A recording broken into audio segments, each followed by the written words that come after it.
Welcome to the Luke Macias Show. Last week, I wrote a piece and released our episode and talked about the 11 moderate Republicans who teamed up with Democrats to kill an amendment that would have said that no money can go to children's hospitals who are actively socially transitioning children, a gross practice that is still legal in Texas today. Well, Representative Jacey Jetton and Stan Kitzman provided responses to that article. Jacey Jetton did it publicly and Stan Kitzman did it to a constituent who asked a concerning question, and we have those responses for you today. We're going to break them down and also the multiple inaccuracies in them. Also, I'm joined today by Joe Hyde, who runs San Angelo Live, and he and I are also going to talk since he wrote an article about my piece, just giving an alternative perspective as somebody who reports to many of Drew Darby's constituents. Drew Darby is also one of those 11 Republicans. So we've got a lot to cover today. Let's get to the show.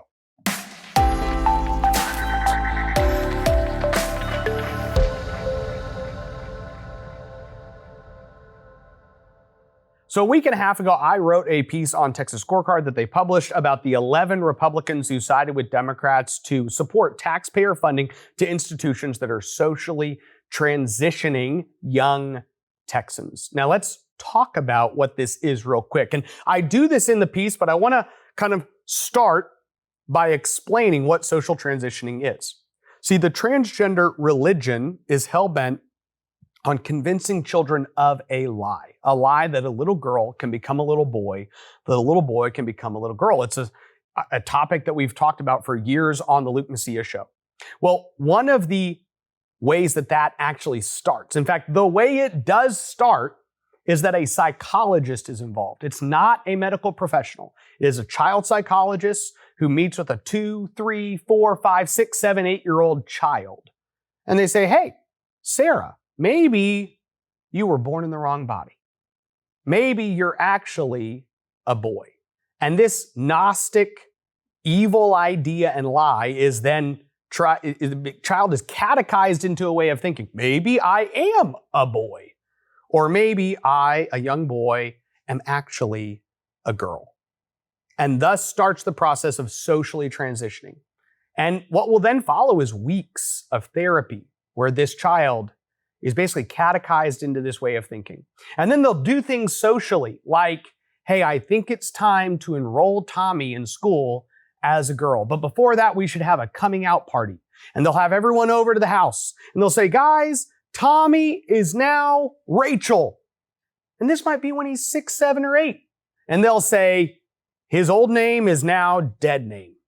You will never use that name again. In fact, calling him his male name at birth that aligns with who he is actually a way of hating him. And then they'll tell all of his friends, you are now to refer to her, they'll start using the female pronouns, as, and they'll give him a female name, Rachel, Sarah. This is the process of socially transitioning. And the psychologist is teaming up with the parents to figure this out.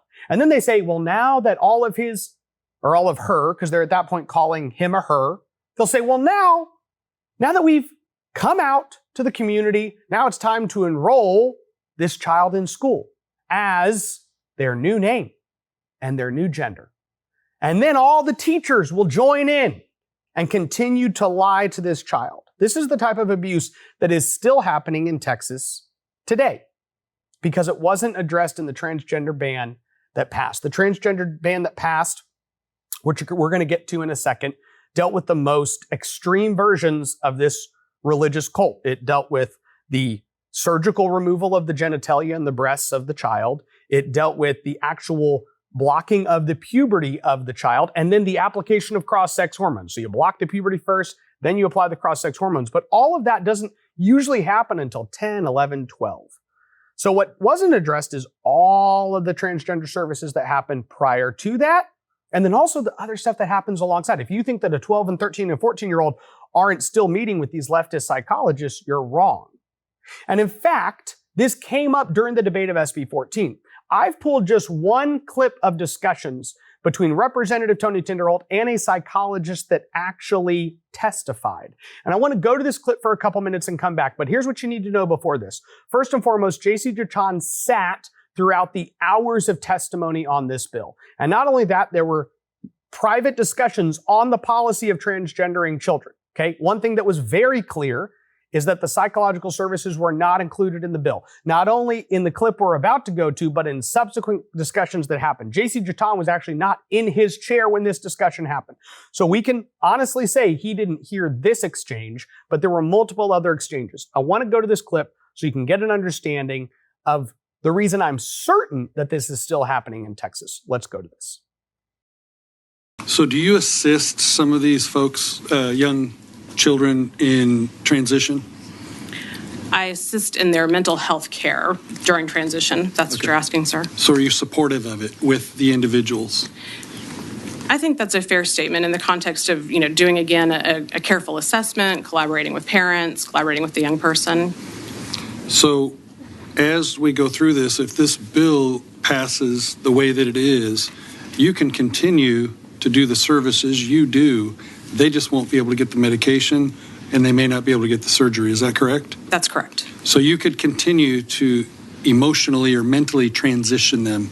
Is that's what it sounds like is accurate, correct? Yeah, I don't think I would use the language to emotionally or mentally transition a young person, say? But I would still be able to practice, which I believe is your question. But when you practice, would you be assisting them in their goal of transitioning, if that's what they wanted? I assist young people and their parents in their goals that we reach collaboratively. And if this bill is passed and medical interventions are no longer possible, I would not have that option in the state of Texas. So I would work on other mental health treatments to help, try to relieve symptoms of dysphoria, anxiety, depression, those sorts of things. Would you recommend that they maybe go out of state or do different things if you thought that they really needed it? I think that would be a question that is better served by legal counsel than a psychologist for that sort of care. Well, but that's why you're here today, is to tell me what you do, what you would do, how you do. Like, if you believe someone that really needs help, would you recommend them? It wouldn't be illegal in this bill, so would you do it? If it was not something that would put parents and young people at risk and they were able to get and receive appropriate care elsewhere, that might be an option I would.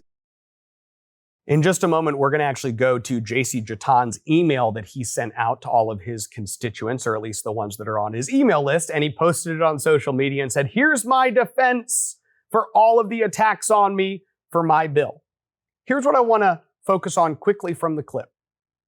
Representative Tinderholt points out, and again, this discussion happened numerous times, the psychological transitioning of kids, not in this bill. I want to remind you of that because we're about to read what Jacey Jetton told his constituents. The pro-life issue is one that we debated for a long time in Texas, and luckily it is largely completely illegal. There are little forms in which it could still be legal, but abortion is largely just outlawed, okay? The only loophole basically that exists is a self-induced abortion. If a mother says, "I want to kill my own child," she can legally do that in Texas. That's an unfortunate provision in state law. It's not a very loving thing to have for mothers involved. It's actually, I would say, a rather hateful policy to have, to say mothers can kill their own kids. But that being said, it's not what we're discussing today. What we are discussing is the fact that many lawmakers in the past would have a couple pro-life votes on their record, but they would break every now and then on the issue of abortion. And they would vote once or twice or three times on that issue. And then during the primary season, when people would bring their pro-choice votes, they would always say, "Oh, this person's lying. I voted for this pro-life bill." And you're going to see that same tactic used by Representative Jetton here. So let's look at what his email says.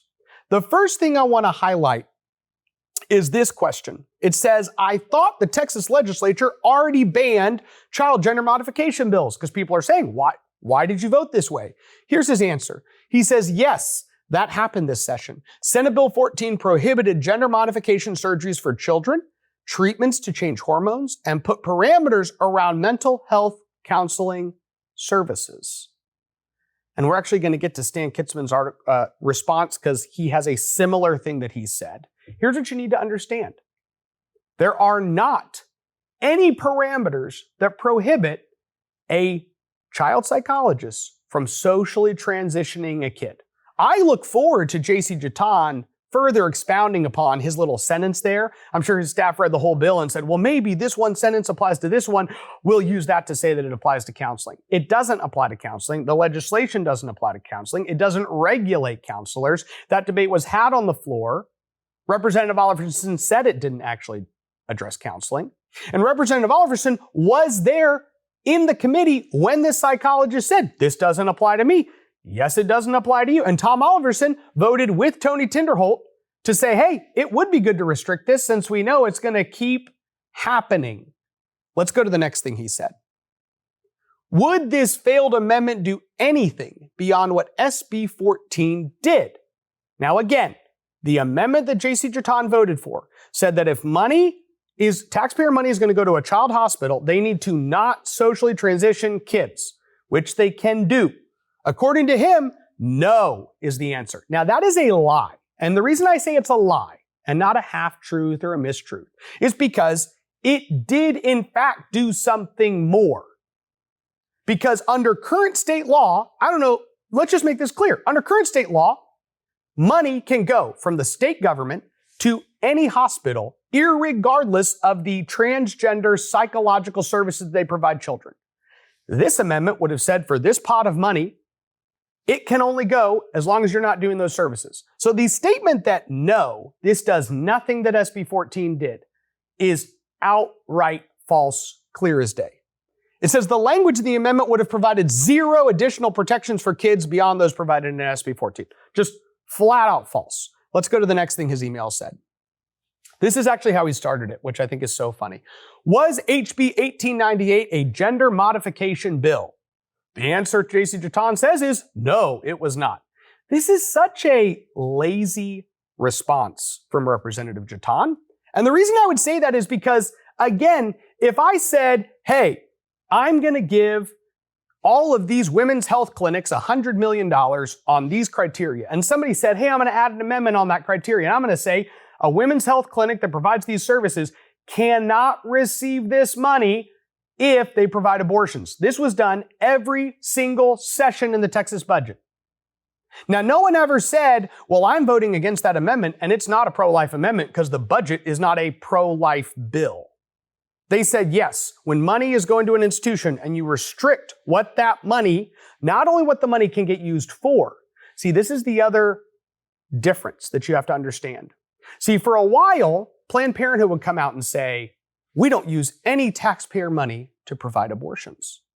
And what they were doing was they were taking all the taxpayer money and they were using it to do everything but pay specifically for the abortion, and they would raise private money from other people and use that, or have the person pay a nominal fee and abort their child for them. And not to mention the fact that all of the taxpayer money was what was being used to actually make sure that Planned Parenthood could be there and survive as an institution. This statement is again a distraction. Well, because the bill didn't say this is a transgender bill, you can't possibly in any way restrict the funds from going to institutions that are abusing children in this manner. Last statement that he made in his email, what about counseling services? This is what Jacey says. When a child has such significant mental health concerns that they need to be treated in a hospital, that can often include counseling services. These kids will often have multiple issues impacting their mental health, including depression. It is possible some of these kids are also struggling with gender dysphoria, and we want them to receive appropriate counseling. However, SB 14 already puts parameters around these counseling services to ensure the child is receiving appropriate care and not being encouraged to change their gender. Guys, that is not a true statement. And I'm going to challenge Representative Tom Oliverson, Representative Jacey Jetton, Representative Stan Kitzman, any of the other Republicans. The only reason I mentioned Tom Oliverson is because he's the author of SB 14. And all of the 11 Republicans that voted for this, if any of you can point me to how SB 14 already puts parameters around these counseling services to ensure the child is receiving appropriate care and not being encouraged to change their gender, I welcome your response. Gladly, you can come on this show and give the response. You can do it yourself, and I will broadcast it. Prove that statement, because I've read SB 14. I read it when it came out of the Senate. I read the introduced version. I read the amended version on the Senate. I read the version that got re-amended back to a stronger bill. I read the version that was considered in the House committee, I read the version that was debated on the House floor. Not one sentence in that bill does what Jacey Jetton says is done for counseling services. And this is beyond desperate to write such a statement. It's irresponsible, and it's not even, like we could have an honest dialogue about this issue, but instead they've just gone to straight up gaslighting where they're just going to write whatever they want to write about the bill. That being said, let's go to Stan Kitzman's email. So Representative Kitzman also wrote an email to one of his constituents who emailed him having read our write-up and watched our show and said, Representative Kitzman, please let me know what you think about this. It's interesting because I got emails and texts from people saying, oh, I actually met with Stan Kitzman in a town hall and I went and asked him about this issue and I asked him here and I asked him there. So I appreciate all of the followers and listeners to the show. I appreciate those of you who took our write-up on this issue and emailed it to your friends and family in these different communities and said, hey, what is this about? Because that has clearly made its way back to these legislators to the point that they feel compelled to actually respond. Here's what's troubling. So Stan Kitzman's email, I will say, is much worse than Jacey Jetton's email. Now, Jacey Jetton's email, as you heard me describe, is pretty bad. Okay, I'm not going to have as much time to read Stan Kitzman's email, but I do want to break down a couple things he says. First of all, he says SB 14 did pass, including provisions prohibiting therapies and procedures to transition a child's gender before they reach adulthood. Again, including prohibiting therapies. No, it did not. This is not saying that the things SB 14 did were not good, but they didn't stop the therapy.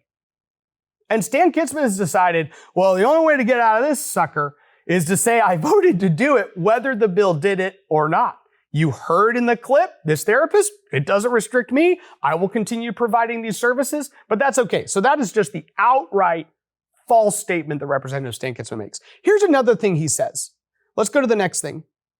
And I actually think that this is really worth focusing in on because this is almost when he backtracks from what he just said. So realize the first statement he made was, I don't know, this has nothing to do with anything because none of these therapies can exist. If none of these therapies can exist, you need to understand this. It means that Tony Tinderholt's amendment wouldn't do anything. That's what it means. Because if the therapies are outlawed, then if Tony Tinderholt says no child hospital can get this money if they're psychologically transitioning kids, then you know what the right answer would be? We aren't psychologically transitioning kids. That's illegal. It's the same thing Jacey Jetton said. Jacey Jetton said, well, we still want to make sure that children get health care for their gender dysphoria. Yeah. Do you know what healthy psychological treatment for gender dysphoria is? Encouraging this beautifully created female who was created by her creator as female. Male and female, he created them. Read Genesis.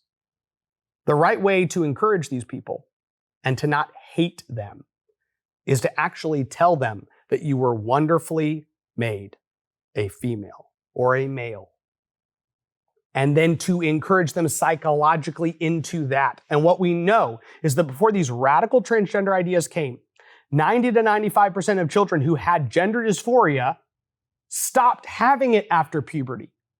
That's the thing that nobody wants to talk about.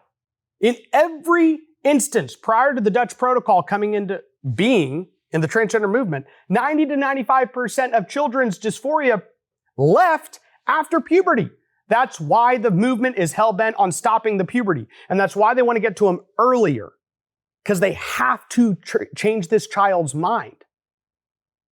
Stan Kitzman wants to close in this way. Here's what he says. I fully appreciate the complexities surrounding healthcare and medical practices for our children. My vote was not a dismissal of the dangers of this, but kids are on the verge of suicide, of severe mental illness. To get help, we need to make sure they get help fast. That's what he basically says. That is exactly what HB 1898 did. Okay. And then he says the amendment would have killed the bill and it would have taken away these services that kids need. And then this is the last thing he says. So he kind of broad brush strokes it. And by the way, understand when he says the amendment would have killed the bill, what he's saying is the amendment, if it passed, would have kept all this money from going to these hospitals because the hospitals are socially transitioning the kids that I just told you is illegal. Children shouldn't go without this help just because the children's hospital they visit happens to have woke administration. I want you to think about what Stan Kitzman just said. Hey, we shouldn't keep this money from these children's hospitals just because their administration hires a bunch of psychologists that are going to start trying to convince a 2-year-old boy that that boy is a girl. A psychologist that will sit down with that 2-year-old boy's parents and say, listen to me, you're either going to jump on board the train of the sexual revolution with me and try to convince Tommy he's a girl, or he's going to kill himself. That is the lie that they tell these parents.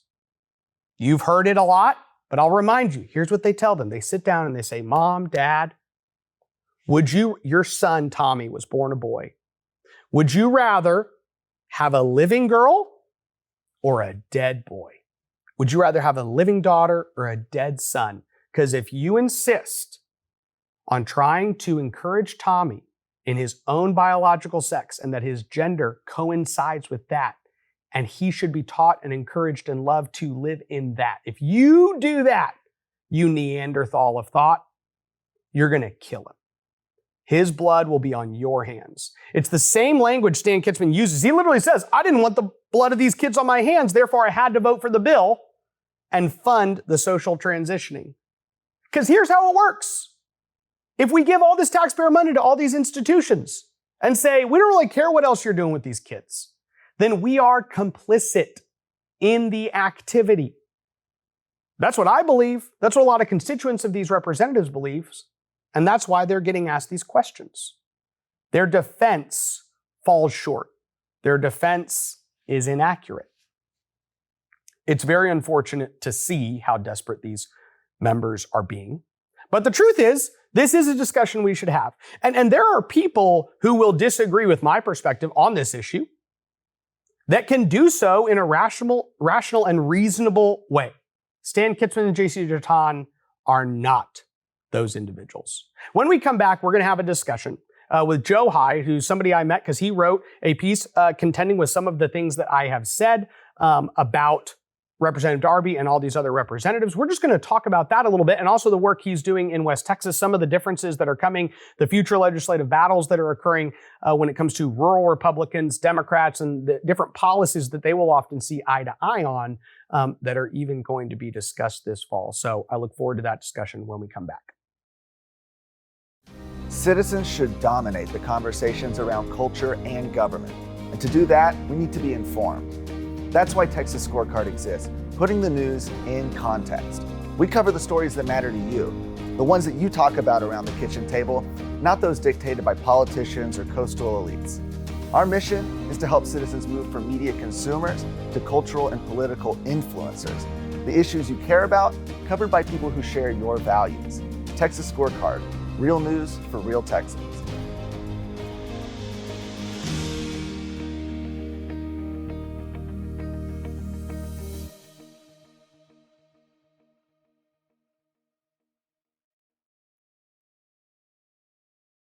Joe Hyde is the publisher of San Angelo Live, which is pretty much the premier news station in the city of San Angelo. Drew Darby, one of the state representatives that is among the 11 that I wrote about and talked about on the show, of course, became topic of discussion in San Angelo, the article that we talked about. And so Joe investigated it, wrote a piece for himself, and I'm not going to dissect it. He's been kind enough to come here in studio and actually talk about it. But he did during that say that some of the things that I said were not accurate, that he felt like I was saying that voting for the Tinderholt Amendment was akin to supporting transgender surgeries. And so I read the piece, called him up, asked him if he wanted to come on the show. He was kind enough to come here today. So Joe, thank you so much for joining us. No, don't kill me. You know, I mean, I'm just a country bumpkin out from San Angelo. And this big city studio has kind of got me a little bit, intimidated. But, so before we get into the article specifically, just tell people quickly what San Angelo Live is. San Angelo Live is an online news platform, a local internet-only news platform. We have a podcast. We got a daily video, kind of similar to this studio. We don't have the ceiling's not as high. There you go. Because we're out in the country. And we cover primarily Tom Green County and the Concho Valley. There's 5 counties around it. Yep. News, high school sports, high school football coming up is real big. We have an audience. The county has 120,000 people in it. We have an audience of 80,000 a month just in the county. Wow. I guess worldwide was about 500,000 unique users a month. So it's substantial. We reach into Abilene, Lubbock, Midland, Odessa, a lot of Dallas and I-35 corridor stuff too. So you and I talked on the phone privately. Right. I try to do that when people disagree with anything that I say. And well, it was pretty manly of you to call me up, you know? So I got this call from from Luke. I'm like, who's Luke? So I wanted to reach out, and I know that we've had some discussions since, but I want to give you an opportunity to specifically kind of address your concerns with what we've said so far. In the news business, I know, because I face the same thing you do. You walk into a room and you have a variety of swords to fall on. You have picked the strangest swords of all things to fall on with this HB 1898. I saw it as a process thing. It was not a ideological. I'm for or against transing the kids. You know, in the big picture, I saw it as a process argument. The other thing is, you got to understand, out in the rural counties, you know, rural areas of Texas, it's not like, you know, the Woodlands. It's not like Arlington, Texas. It's people love their state reps. They love their county judge. You know, they support them. In our situation, I've known Drew Darby for a number of years, probably 20 years. I know what he's about. I know what he's not afraid to say, I voted this way because. So I called him. I texted him. I said, hey, what's up with you transing the kids? And he said, oh, that scorecard, you know? And so we talked a lot about the process and what had happened and why he voted that way.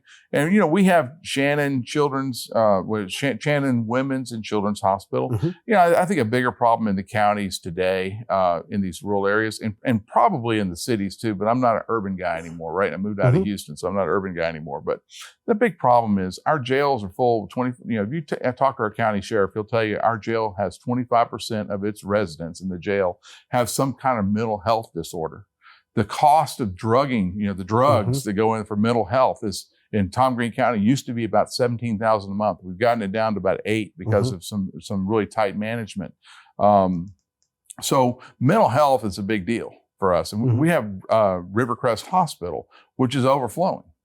And so anytime you can get money for mental health in the rural areas, it's important, you know, particularly to the operators of these various medical institutions. Can I ask you a question? So the reading of the Tinderhold Amendment literally says we still want all this money to go to all these hospitals as long as they are not providing mental health care that is socially transitioning kids. So I want to, I am open to the argument that says rural hospitals need mental health care funding. Our jail system has largely become mental health care for adults. Now, these were focused on children's hospitals, not all, but with children. Eventually they become adults. Well, eventually they do become adults, right? And unfortunately, if they go into a hospital where they are told, hey, 4-year-old kid, you can become a girl, I actually think that is pushing them further into mentally unhealthy I agree with you 100%. I agree with you 100%. So the Tinderhold Amendment, and I want to get to some specific arguments. You said it was more process oriented, right? Now, well, the HB 1898 was process oriented. Process oriented. The Tinderhold Amendment was a missile. Got it. That was going to kill it. So how is it going to kill it? I don't know. That's what I was told. I mean, I'm not a state legislator. Yes, that's right. And I think my point is, as on the media side of things, it's incumbent upon us to be able to say, explain to me how it was going to kill it, because it doesn't make, what you're telling me is that a majority of the Texas House doesn't want grant programs if they're going to restrict the funding to those institutions. And of course, Drew Darby doesn't either. But but we come out with this, and all of a sudden, I have people coming to me and go, "What's up with Drew Darby transing the kids?" Yes, you know, and so it was, I guess, a little bit of hyperbole. Okay, and so I had to, get to the bottom of it. So and find out that Darby supported the 3 anti-transgender bills, SB 14. I guess it's 15 and 12. Yeah, the sports one. Well, then there's, they're kind of mixing a couple of those, but then the drag show bill and the surgery and puberty blocker bait. Right. Yes. And you know, the drag show one was particularly pertinent to us because we just had a drag show aimed at Yes. children in Yes. San Angelo, Texas. You Yes. believe that? Yes. In San Angelo, Texas, Yes. we're having drag shows. And we have people who are defending it to their death. Imagine if Drew Darby voted against that bill, but he voted for the surgery bill. And then when he was attacked on the, on the drag show bill, he said, "Hey, why are these people saying I'm pro-trans? I voted against the surgeries." You would probably say, "No, you voted against these surgeries, but you voted for this drag show." But he was, Isn't that the same thing? But he was consistent. He voted against the 3 anti-transgender bills. That's fine. And then his argument is HB 1898 was a process deal. Tenderholt threw a missile at it. I agreed with the House leadership because, Darby's like an old school guy. He's gonna work with the leadership. It doesn't matter who the leadership is. Sometimes the leadership won't work with him. I mean, the previous leadership didn't want to work with him, right? Yep. But he's a process guy, and that's just the way he is. He looks at ways to solve problems for his constituents, for his House district. I want to move on to another issue, so we'll make this the last question. But I think that, the point you're trying to make, which I just see very differently, is basically as long as you vote for the bills that are specific to transgendering kids, you can vote against every amendment that is going to stop the transgendering of children. And I think that, again, is not how we've handled the gun issue. It's not how we've handled the life issue. It's not how we've handled the immigration issue. If you voted for illegal immigration via amendment or for illegal immigration or for, gun control via amendment, we wouldn't say, "Oh, well, you're pro-gun as long as you vote for all the bills that are specific to guns." And so it seems to me like the argument that says an amendment is not the same, I think it's worth pointing out, and I'll let you close on this because I want you to have the last word and we'll move on to something else, is that I want our listeners and viewers to know that if you pass a bill, the words in that bill go into law and they have the full effect of law. If you pass an amendment on a bill, those words go into law and have the full effect of law. So they are both exactly the same regarding the effectiveness of those words becoming law and then having power. And so I do think that when these longtime politicians, Drew Darby's been in for a very long time, they can sometimes literally just forget that both of these are going to stop something or let something happen. The Democrats understand this. It's why they're constantly amending bills. And sometimes they're allowed to pass those amendments and those get into law. So the argument that says that, as long as you vote for the 3 transgender bills, you can vote for, transgendering kids via amendment. But he didn't vote for that. But here's the bottom line.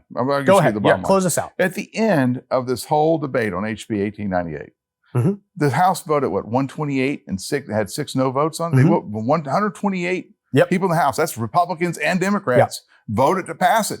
So it didn't matter at the end. It didn't matter if that amendment was in there or not.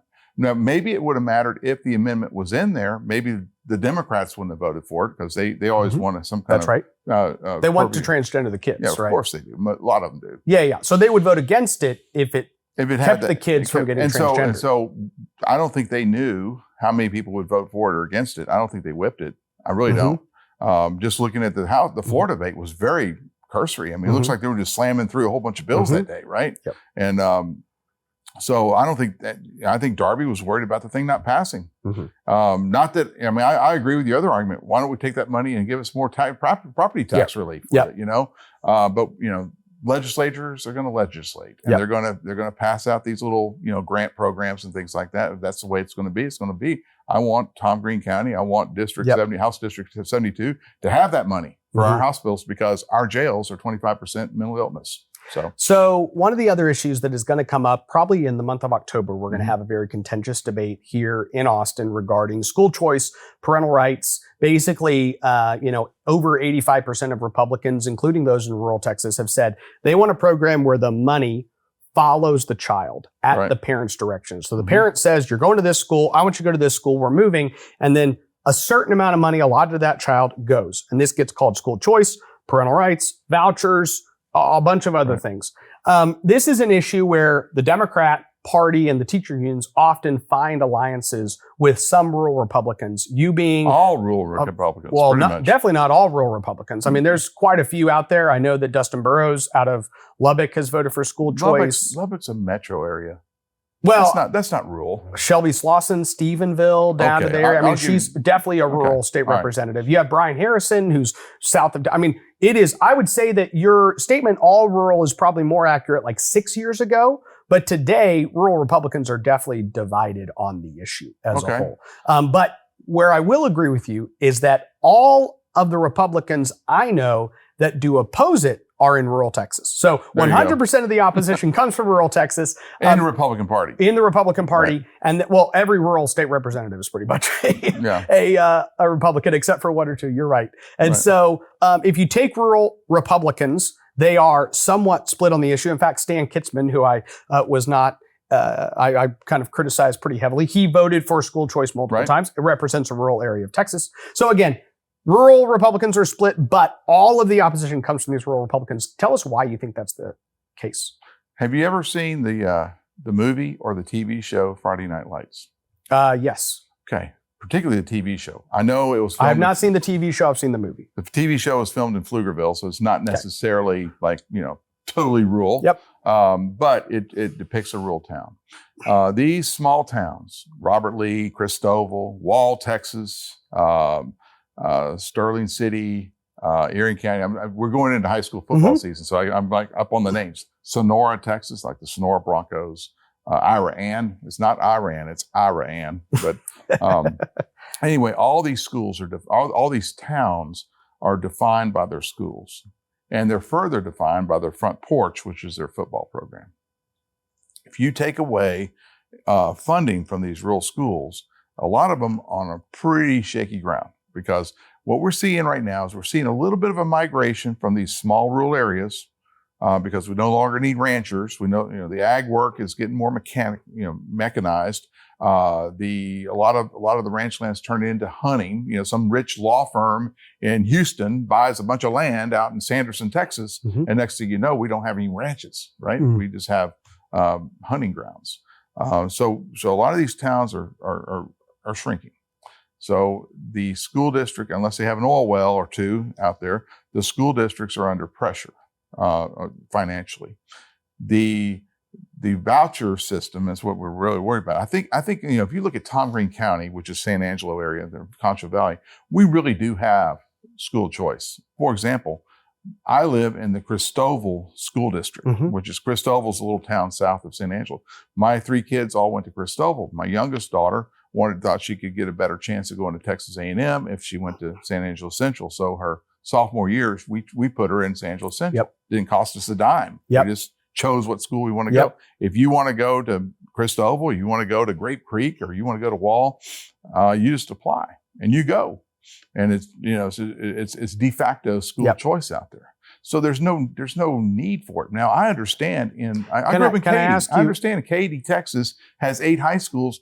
One high school might be better than the other. I want my kid to go to the best high school. I understand that. Or my high school might have a principal who's a demon worshiper. I don't want to be in this hospital, this particular deal. So I want to be able to take my kid out of there and put it in private school or something like that. And I don't want my property taxes to go to paying for this. I understand those arguments, but you rip it out of these rural communities, and you're going to tear up some fabric out there. The bill in the Senate that passed that was opposed by these rural schools basically said if the parents leave. Now, by the way, I always think that one of the easiest pushbacks to the idea that they don't need it, if you don't need it, then no one's going to leave, right? So the argument that says, hey, if you stick 10,000 parents, you don't really need this. It means that 10,000 parents have no intention of leaving if there was a program that was an ESA. You're not talking 10,000 parents. You're talking a couple thousand. Okay, but 5,000, 3,000, 1,000, 100, right? If you tell me there's 100 parents in here and there's a monopolistic system that guarantees us the funding from the government and they can only come here. And if you say,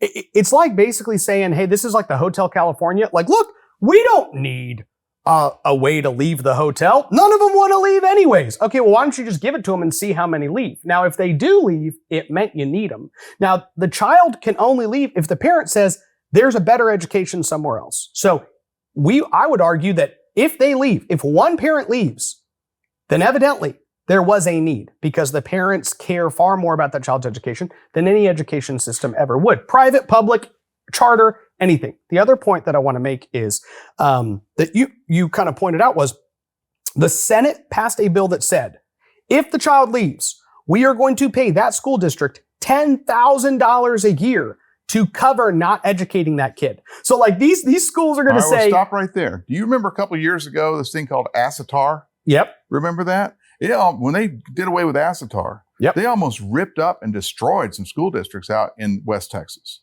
because that funding was going to be ripped away from them. And they were not, so it was not a good thing. I don't think giving a rural school $10,000 per kid is a sustainable public policy. Sustainable for a kid they're not educating. It's not sustainable. It's stupid. What do you mean it's not sustainable? I mean, we're already taxed to death. So they still argued that they were going to run out of money.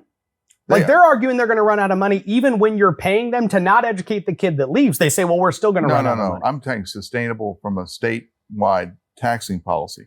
Think about what we just went through with these property tax, the property valuations going up and things like that. We have a problem with sustainably financing public education. And the bill said that they would have it for a number of years and then ultimately stop getting the funding. Yeah. And the point was that no school, you have a school district that says, I need $10,000 a year for the next 4 years to not educate this kid. And then it's still going to be a problem because 5 years from now, he's going to be going somewhere else. I want to educate him for 5 years. Why are we taxing the guy in Katy, Texas to pay for the kid who's not in Cristobal school? That's an argument for school choice, not against it. No, it's against it because what you're doing is you're increasing the cost of public education to pay for this voucher thing. Now, wait. I want to push back on that for a second because the reality is that we already have a system in Tom Green County where far more people are paying taxes into the system than are getting educated. We are already taxing everybody to then educate these few kids. Mm-hmm. And then we're saying parents get no say. They do. In Tom Green County, they do.